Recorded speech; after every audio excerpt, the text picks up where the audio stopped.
এক ভাই প্রশ্ন করেছেন, ক্রোয়েশিয়াতে শীতকালে কনস্ট্রাকশন কাজ ছাড়া অন্য কোনো কাজ হয় কিনা ভাই? ক্রোয়েশিয়াতে শীতকালে শুধু কনস্ট্রাকশনের কাজ নয়, অন্যান্য অনেক ধরনের কাজও স্বাভাবিকভাবেই চলে। যেমন অফিসের কাজ, শিক্ষা কার্যক্রম, স্বাস্থ্যসেবা, খুচরা বিক্রি এবং বিভিন্ন শিল্প কারখানার কাজ। এছাড়াও রেস্টুরেন্ট, সুপারশপ এবং মার্কেটের কাজ সবই চালু থাকে।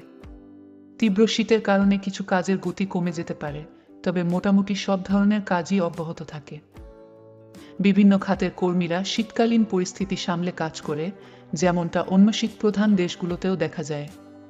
ধন্যবাদ আমাদের ভিডিওটি দেখার জন্য। যদি আপনার ভিডিওটি ভালো লেগে থাকে তাহলে চ্যানেলটি সাবস্ক্রাইব করুন এবং নোটিফিকেশন বেল আইকনটি ক্লিক করুন, যাতে নতুন ভিডিও আপলোড হলে আপনি সবার আগে দেখতে পান। আমাদের পাশে থাকুন। ধন্যবাদ।